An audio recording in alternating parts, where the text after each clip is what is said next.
First and foremost, it is important to know that when I say video games are literature, I mean that video games have the potential to be presented and studied as literary texts or media, the same as books, films, poetry, or graphic novels.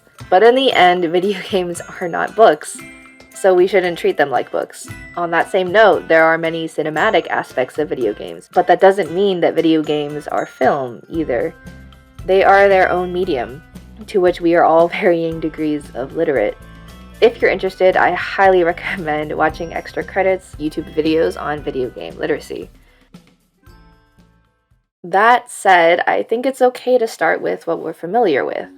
In an article sharing his experiences with bringing different video games into the English classroom, Jonathan Ostenson focuses primarily on the notion of storytelling and how video games stretch the boundaries of narrative. He also asks more traditional questions relating to stories found in books, like what's the plot? Who are the characters? What's the setting? What are the themes? Like I said, I don't think there's anything wrong with this. These are the same kinds of questions we've been asking in the English classroom for decades. But if we really mean to bring video games into our schools, as English teachers, we need to be able to look beyond just text and literary themes, although these are still important. What I'm talking about is what I mentioned earlier in the series, the need to teach media literacy, especially in the English classroom, where students are being taught effective communication and analysis skills for their future. In her 2006 article arguing to study film as film in the English classroom and not as literature, Valerie Muller makes the following statement.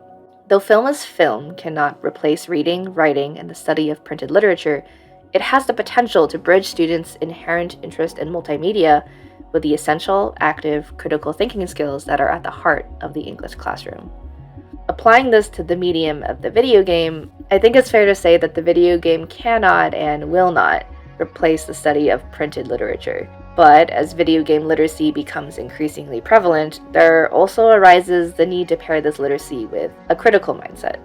This will simply involve asking questions we might not normally ask of traditional literature.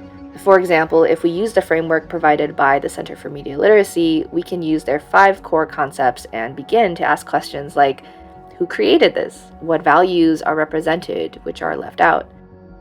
Other questions I think about are, what skills did you learn while playing? What were your first impressions about the game, and how did they change or not change as you played?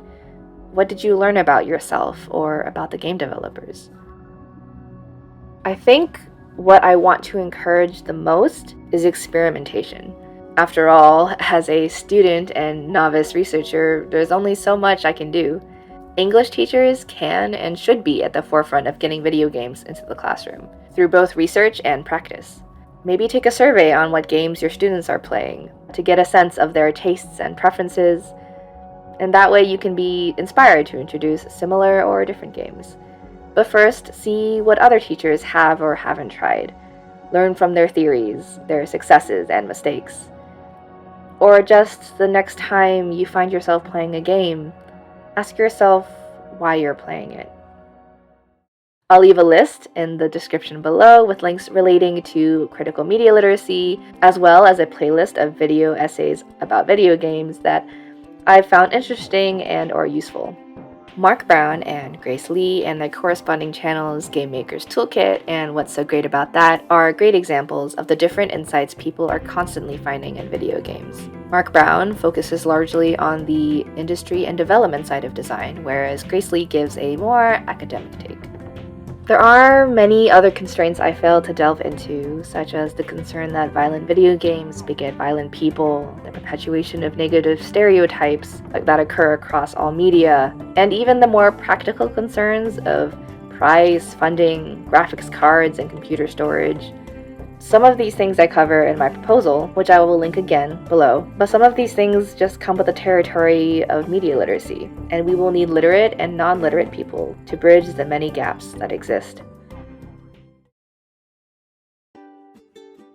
I want to make it clear that there are many, many reasons that video games should be considered as literature, but there is still a lot of work to be done before they deserve their place in the English classroom, alongside other media like film, graphic novels, and music.